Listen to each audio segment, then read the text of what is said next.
Halo semuanya, salam damai Kristus bagi kita semua.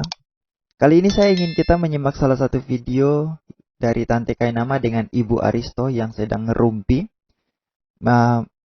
gosip, membuat fitnah tentang Yusuf, suami dari Maria. Dalam satu video yang mereka beri judul itu perkawinan Yesus. Jadi mereka sebenarnya membuat fitnah terlebih dahulu tentang perkawinan Yesus. Tujuannya memang itu, membuat fitnah tentang perkawinan Yesus menikah, tetapi mereka menyeret-nyeret juga suami dari Maria yaitu Yusuf dan memfitnah dia melakukan poligami. Nah, mari kita simak saja videonya, lalu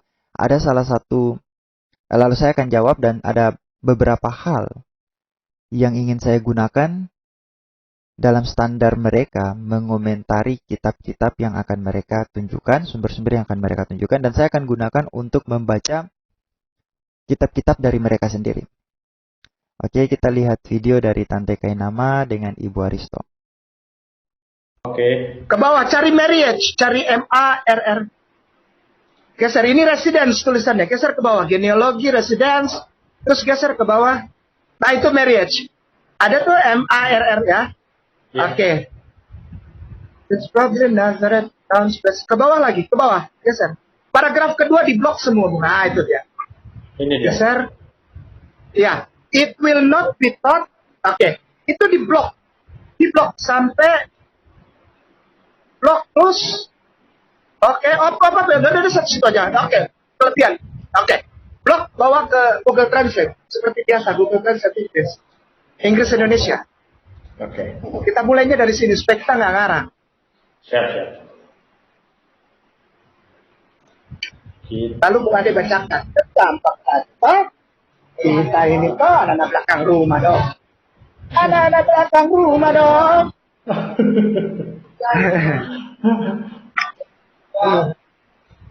Nah, siapa tuh anak? Siapa tuh anak itu? Anak-anak belakang rumah dong. Ya. Kalau di sana bilang begitu. Ya silakan, Bung Ade baca. Oke, kita baca. Ya. Tidaklah menarik untuk mengingat di sini, meskipun tidak dapat diandalkan kisah-kisah panjang tentang pernikahan St. Yosef yang terkandung Santo Yosef. Iya. Ya, Santo Yosef. Santo Yosef yang terkandung dalam tulisan-tulisan apokrifa. Ketika berusia 40 tahun, Yosef menikahi seorang wanita yang disebut Melka atau Eska.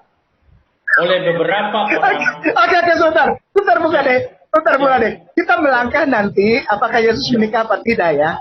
Siap. Dia punya bapak itu yang aku hormati. Aku tidak menghina ya, aku tidak ketawa buat antuan Yosef. Ya, saya hormat ya. Tapi lihat ini coba. Joseph pada 40 tahun menikahi seorang yang namanya Melka atau Eska. Maria bukan? Maria. Maria atau bukan itu tulisannya? Oh, bukan. Melka. Melka itu siapa? Maka itu saudaraku Kristen. Jangan suka maki-maki orang Islam, jangan ya. Oke, jadi di sini dia baca ya dari salah satu tulisan. Dan nanti saya akan buka. Lalu dia bertanya, Melka itu siapa? Nah, sekarang pertanyaannya, sumber yang kamu baca itu sumber dari mana? Apakah itu dapat dipercaya atau tidak? Sebenarnya kalau mereka punya akal sehat, kalau mereka punya sedikit saja kewarasan, kalimat pertama dari apa yang mereka kutip ini itu sudah menjawab pertanyaan mereka tanpa harus menanyakan siapa Melka dan Eska. Nanti kita akan lihat sama-sama mengapa saya katakan demikian. Oke, kita lanjut lagi. Nanti kalau kau begini, kau bagaimana? Ya? Nanti kau mau jawab apa itu? Bukan saya yang tulis. Ini yang tulis itu adalah ensiklopedia dari Advent Gereja dan juga Katolik Ensiklopedia. Bahwa Yosef pada umur 40 tahun, dia bukan menikahi Maria. Siapa ayo? Melka ini siapa? Tidak pernah ada dalam Bible. Jadi sebetulnya ini siapa pun anak. Betul. Ayo. Jadi jangan begitu lah. Kita biasa-biasa aja lah, ya. jangan Siap. terlalu berlebihan. Gitu. Ya teruskan Bu Kade. Oke. Sudah tahu ya istrinya Joseph. Oke. Jadi memang benar, Melka dan SK itu tidak ada di dalam. Kita ikuti saja alur berpikir mereka ya untuk sekarang. Benar, Melka dan SK itu tidak ada di dalam Alkitab.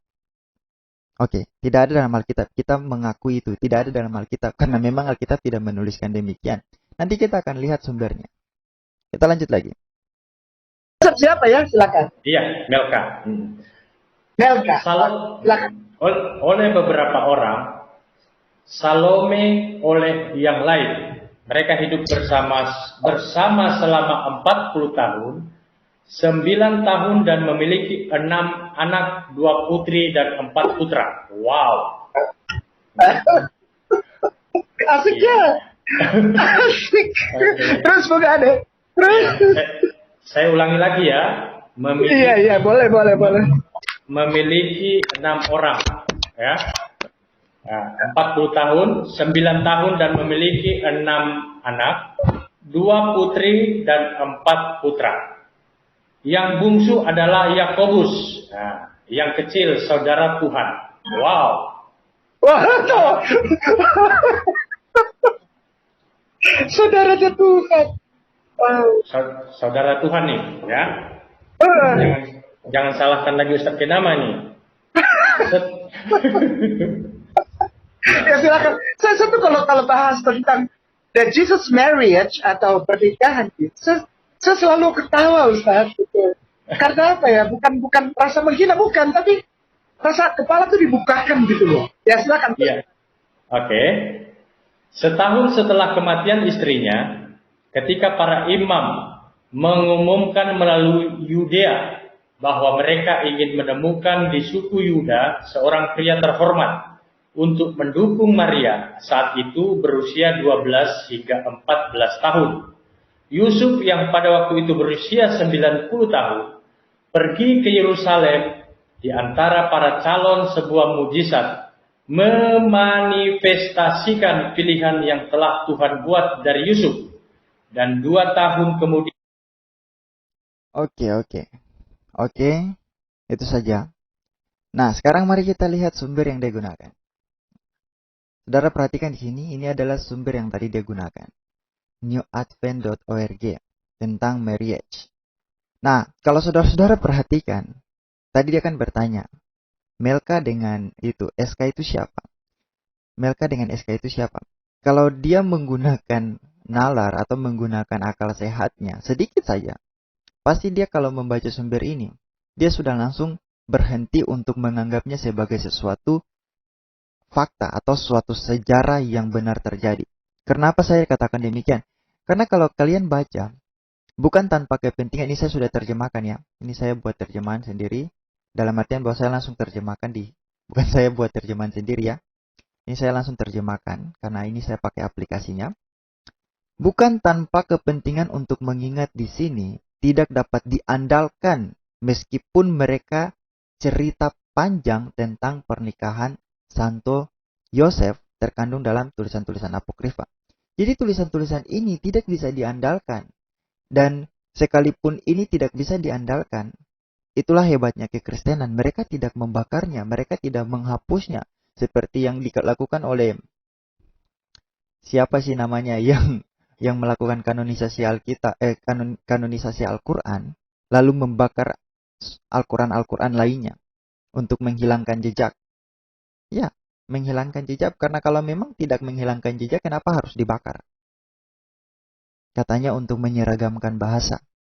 Inilah hebatnya kekristenan, sekalipun tulisan-tulisan itu adalah tulisan-tulisan yang tidak dapat diandalkan atau tidak terpercaya sejarahnya, mereka tetap menyimpannya sebagai sebuah tulisan yang dapat dipelajari untuk mengambil poin-poin penting. Kalau misalnya dalam hal ini, mereka tulisannya lebih mengambil poin sastranya. Jadi ini tulisan apokrifa, tulisan yang tidak dapat dipercaya kebenarannya. Kalau misalnya di dalam Islam itu disebut sebagai tulisan-tulisan yang dhaif atau maudu ya, kalau tidak salah hadis-hadis palsu begitu. Tapi ya begitulah para polemikus muslim, Begitulah saudara-saudara kita yang muslim yang pada dasarnya itu mereka besar atau mereka berkembang dengan tulisan-tulisan yang memang tidak sahih. Seperti Quran. Quran itu tidak sahih. Beberapa kisah, bahkan hampir semua kisah dalam Quran itu tidak sahih tentang kekristenan. Nah, beberapa waktu belakangan ini tentang Tritunggal saja itu tidak sahih. Apa yang didefinisikan Quran tentang Tritunggal saja itu tidak sahih. Ya itulah mereka. Jadi kalau mereka melihat tulisan-tulisan seperti ini, langsung mereka anggap bahwa ini cerita yang sangat sangat benar. Padahal di sini sudah tertulis dengan sangat jelas bahwa tidak dapat diandalkan meskipun cerita-cerita itu tentang pernikahan Santo Yosef itu ada di dalam tulisan-tulisan apokrifa. Tapi tulisan ini tidak bisa diandalkan. Oke lah. Mari kita gunakan logika mereka. Kita menggunakan cara berpikir mereka, standar mereka tentang membaca tulisan-tulisan apokrifa dan menggiring opini bahwa tulisan-tulisan itu sebenarnya terjadi. Jadi mereka mengasumsikan bahwa cerita-cerita dalam kitab apokrifa, khususnya dalam perkawinan Santo Yosef atau Yusuf, suami dari Maria, itu adalah terjadi sesuai dengan tulisan-tulisan apokrifa. Bagaimana kalau kita gunakan standar yang sama? Kan yaitu sumber-sumber yang tidak sahih dan akan mengkomparasi itu atau membandingkan itu dengan sumber yang sahih. Misalnya begini, saya kutip ya, ini hadis-hadis Maudu. Tapi itu sudah terjawab ya bahwa perkawinan atau pernikahan Santo Yosef itu dengan Melka atau SK itu tidak pernah terjadi, atau disebut Salome itu tidak pernah terjadi ya, karena itu adalah sejarah yang sangat diragukan kebenarannya. Dalam artian bahwa itu tidak bisa divalidasi sebagai sebuah kebenaran. Itu adalah tulisan-tulisan apokrifa yang tidak pernah terjadi sejarahnya. Sekali lagi, itu tidak pernah terjadi. Nah, bagaimana kalau kita gunakan hadis-hadis daif dan maudu? Ini adalah hadis-hadis daif dan maudu ya yang saya gunakan. Dan saya akan membandingkan beberapa hadis yang sekiranya memiliki kemiripan kisah dengan hadis-hadis sahih. Misalnya kita lihat, saudara perhatikan dulu ini, membongkar ratusan hadis-hadis lemah. Ini saya gunakan hadis daif dan maudu ya. Mereka tahu apa itu hadis daif dan maudu. Dan kedudukan hadis daif dan maudu ini kalau saya tidak salah, itu dia setara dengan kitab-kitab apokrifa. Misalnya seperti yang menuliskan tentang perkawinan Yosef ini, perkawinan Yusuf ini. Jadi setara. Kelemahan sejarahnya itu, kebenaran sejarahnya itu sangat dipertanyakan. Oke, kita lihat hadis daif dan maudu. Di sini dikatakan air kencing dari hewan yang dimakan dagingnya halal. Dagingnya tidak najis. Yang dimakan dagingnya ya, maksudnya air kencing dari hewan yang dimakan dagingnya itu tidak najis. Jadi air kencing yang kalau misalnya saudara-saudara memakan hewan itu air kencingnya tidak najis. Hewan yang halal dagingnya ya. Misalnya di sini dikatakan tidak mengapa yang tidak najis dengan air kencing keledai dan setiap hewan yang halal dalam kurung halal dimakan dagingnya. Ini grade-nya tuh maudu. Maudu ya.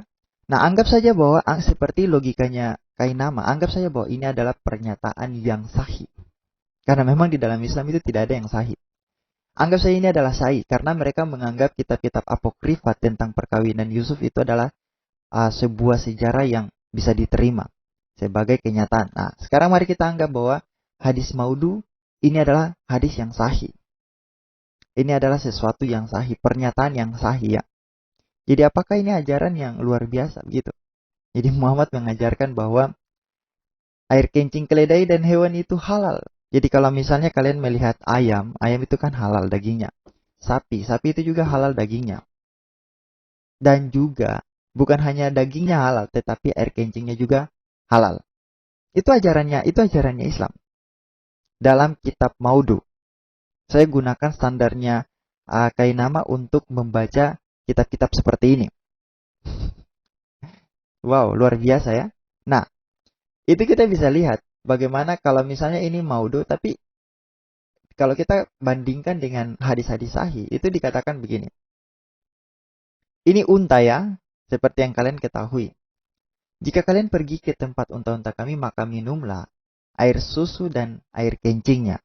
Dan mereka pun melakukannya. Ini perkataan baginda loh. Ini perkataan baginda. Dalam kitab hadis Sunan Ibnu Majah 3494, kitab pengobatan maksudnya. Kencing unta itu adalah halal dan dapat diminum menurut sang baginda. Kayaknya beliau ini adalah dokter di zamannya. Dan bahkan kalau saudara buka di sunnah.com itu saudara lihat banyak sekali, tinggal ketik saja urine camel, itu keluar banyak sekali hadis. Bahkan ini dari Sahih Al-Bukhari, ini ada dari Jami' At-Tirmidzi dengan grade-nya adalah sahih. Lalu ini ada lagi dari Ibn Majah, ini lagi dari An-Nasa'i, dan seterusnya. Masih banyak. Dan ini grade-nya semua sahih. Jadi kalau misalnya dalam kitab ini air kencing hewan yang dimakan dagingnya atau yang halal dagingnya itu tidak najis, dia memiliki kesamaan dengan hadis-hadis seperti ini. Walaupun hanya hadis-hadis seperti ini hanya unta saja yang kencingnya itu dapat diminum. Oke? Itu yang pertama. Saya baca saja. Nanti silakan saudara-saudara nilai sendiri.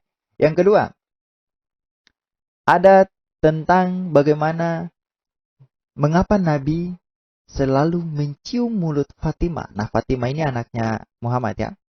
Fatimah ini adalah anaknya Muhammad. Dari Aisyah, dia berkata, "Wahai Rasulullah, mengapakah apabila engkau mencium Fatimah, engkau masukkan lidahmu ke mulutnya?" Engkau masukkan lidahmu ke mulutnya. Beliau menjawab, "Hai Aisyah, sesungguhnya Allah telah memasukkanku ke dalam surga. Maka Jibril memberikan kepadaku satu buah apel di surga. Lalu aku memakannya dan masuklah ke dalam sulbiku. Maka tatkala aku turun dari langit, aku menyetubuhi Khadijah. Maka lahirlah Fatimah." Katanya hadis ini adalah maudhu. Hadis ini adalah maudhu ya. Anggap saja bahwa hadis ini adalah hadis yang benar sesuai dengan standar yang digunakan oleh Kainama dalam membaca kitab-kitab apokrifa mengenai Santo Yusuf. Jadi ini hadis ini bagaimana saudara-saudara perhatikan. Hadis ini menceritakan bahwa Muhammad mencium Fatimah anaknya sendiri dengan memasukkan lidahnya ke dalam mulut Fatimah. Bayangkan. Saudara bayangkan. Setiap kali mencium Fatimah, Muhammad memasukkan lidahnya ke dalam mulut anaknya itu Fatimah. Luar biasa bukan perilaku sang baginda? Nah, kita bandingkan lagi, sabar. Sebelum kita bandingkan, kita lihat lagi dulu. Oh tidak, kita langsung bandingkan saja. Karena ini sudah masuk kepada hadis-hadis yang lain. Kalau ini dia memasukkan lidahnya ke dalam mulut Fatimah, bagaimana kalau kita lihat yang aslinya? Nabi menjulurkan lidahnya pada Al-Husain, mencium mulut dan giginya. Kita baca. Dalam Zakair Al-Uqbah, halaman 126, Abu Hurairah berkata, pada suatu hari Nabi menjulurkan lidahnya pada Al-Husain, lalu Al-Husain yang masih kecil itu senang melihat kemerahan lidah Nabi. Kemudian Uyainah bin Badr berkata, "Mengapa engkau melakukan ini? Demi Allah, aku juga punya anak kecil, walaupun ia mendekatkan wajahnya padaku, aku tidak melakukan hal seperti ini." Jadi Uyainah saja itu dia merasa tidak normal perilaku seperti ini. Dia merasa sangat tidak normal. Karena dia punya anak kecil, tapi dia tidak pernah melakukan seperti yang dilakukan oleh sang baginda. Lalu apa yang dijawab Muhammad? Muhammad berkata, "Barang siapa yang tidak menyayangi Al-Husain, maka ia tidak akan disayangi." Hadis ini juga diriwayatkan sahih oleh Abu Hatim. Lanjut, dalam kitab dan halaman yang sama, Abu Yala bin Mara berkata, "Sesungguhnya Nabi memeluk Al-Husain dan mengelus kepalanya, lalu mencium mulutnya." Anas bin Malik berkata, ketika Al-Husain terbunuh, kepalanya dipersembahkan kepada Ibn Jizyat. Lalu ia menusukkan tombaknya pada gigi Al-Husain sambil berkata, jika Husain punya gigi muka. Lalu aku berkata dalam diriku, celakalah kamu, sungguh aku melihat Rasulullah telah mencium mulut Al-Husain yang kamu tusuk dengan tombakmu. Lihat, ini dari kajian tafsir tematik. Silakan saudara cari sendiri, yang saudara baca. Tapi saudara perhatikan, begitu mulianya baginda, sampai bekas ciuman terhadap Al-Husain pun dipersoalkan. Saudara bayangkan. Kita lanjut lagi dulu sebelum nanti ke inti poinnya. Kita lanjut lagi. Ini dari Sahih Albani. Sahih Albani ya. Kitab apa ini? Saya lupa.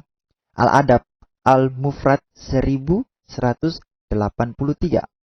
Di sini dikatakan bahwa Abu Hurairah itu merasa sangat overflowing with tears. Matanya itu overflowing with tears. Jadi berkaca-kaca dengan air mata ya.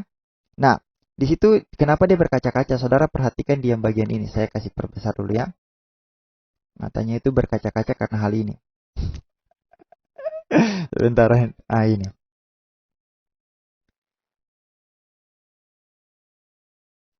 Saya terjemahkan lagi. Bentar. Dia duduk dan membungkus dirinya dengan pakaiannya. Lalu dia berkata, di manakah si kecil? Panggil si kecil untukku. Maksudnya adalah Al-Husain. Ini. Al-Hasan ya. Maksudnya Al-Hasan. Panggil si kecil untukku. Kemudian dia meletakkan tangannya di janggutnya. Kemudian Nabi membuka mulutnya dan memasukkan mulutnya ke dalam Al-Hasan. Al-Husain maksudnya. Lalu dia berkata, ya Allah, aku mencintainya. Maka cintailah dia dan orang yang mencintainya. Saudara perhatikan. Ini Nabi melakukan ini kepada Al-Husain ya. Al-Hasan, di sini tulisnya Al-Hasan atau Al-Husain. Atau mungkin keduanya adalah pribadi yang berbeda, saya juga tidak tahu. Tapi saudara perhatikan perilaku Nabi dan bandingkan dengan hadis yang maudu tadi. Yang dilakukan Nabi kepada Fatimah. Memasukkan lidah baginda itu ke dalam mulut Fatimah. Dan ini dilakukan kepada Al-Husain dan juga kepada Al-Hasan.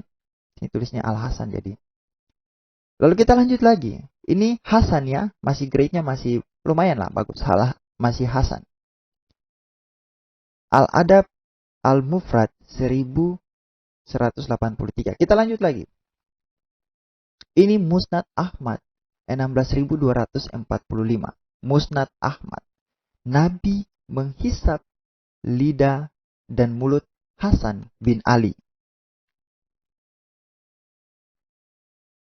Telah menceritakan kepada kami Hashim bin Al-Qasim, telah menceritakan kepada kami Haris dari Abdurrahman bin Abu Auf, Al-Jarasi dari Muawiyah dan seterusnya. Saya pernah melihat Rasulullah sallallahu alaihi dan seterusnya menghisap lidah atau mulut Al-Hasan bin Ali, dan sesungguhnya tidak akan disiksa lidah atau mulut yang telah dihisap oleh Rasulullah. Jadi setara kan? Apa yang dilakukan bukan setara sih, tapi apa? Sama, mirip. Seperti apa yang dikatakan dalam hadis maudu tadi. Sama kan? Jadi dia melakukan itu kepada Al-Hasan, Al-Husain, Al-Hasan. Tapi dia juga melakukan itu kepada Fatimah. Jadi saudara-saudara perhatikan, itulah yang terjadi ketika kalian ingin membaca sumber-sumber apokrifa di dalam kekristenan, sumber-sumber yang diragukan kesejarahannya, lalu menganggapnya bahwa itu adalah sesuatu yang benar. Kita kalau membaca hal-hal seperti ini, lalu kita anggap bahwa ini adalah sesuatu yang benar, bagaimana tanggapan kalian? Terlepas dari apakah ini maudu atau tidak. Dan kita akan menganggap ini sebagai hal yang benar. Karena ini memiliki relevansinya, ini memiliki kesejajarannya dengan hadis-hadis yang tadi saya katakan. Misalnya hadis di mana Muhammad menjulurkan lidahnya kepada Al-Husain. Lalu lanjut lagi kepada Al-Hasan, di mana Muhammad memasukkan mulutnya ke dalam mulut Al-Hasan. Lalu lanjut lagi, seperti dalam Musnad Ahmad. Jadi dia setara. Hadis maudu ini setara dengan hadis-hadis yang saya katakan ini, Musnad Ahmad. Menghisap lidah dan mulut Hasan bin Ali. Bagaimana tanggapan kalian? Kalian mau menganggap ini maudu? Oh tidak, ini tidak maudu. Ini tidak maudu sesuai dengan logika, sesuai dengan standar yang diberikan oleh Kainama dalam membaca kitab-kitab apokrifa. Kalau dia bisa melihat kitab apokrifa sebagai kitab-kitab yang tidak yang dapat dipercaya kebenarannya, mengapa dia tidak melihat hadis-hadis seperti ini sebagai hadis yang dapat dipercaya kebenarannya? Jadi lihat, standar yang digunakan oleh Kainama kita gunakan kepada hadis-hadis maudu maupun hadis-hadis daif. Dan kita bisa lihat bagaimana relevansinya atau bagaimana kesejajarannya dengan hadis-hadis yang mereka anggap sebagai hadis-hadis yang sahih. Hadis air kencing hewan itu sejajar dengan apa yang dikatakan dalam hadis Sunan Ibnu Majah. Dan bahkan banyak hadis sahih lainnya. Bahkan banyak hadis sahih lainnya yang menyatakan bahwa air kencing unta itu bisa diminum. Sesuai dengan hadis maudu ini. Air kencing hewan dapat diminum. Hewan yang dapat dimakan dagingnya atau hewan yang halal dagingnya. Begitu pula dengan apa yang dilakukan sang baginda terhadap Fatimah, anaknya sendiri, yang mencium Fatimah, memasukkan mulutnya ke dalam mulut Fatimah. Masukkan lidahnya ke dalam mulut Fatimah. Sejajar dengan apa yang dikatakan di dalam kitab-kitab ini. Di dalam hadis-hadis ini. Hadis Albani, Hasan Albani dalam hadis ini.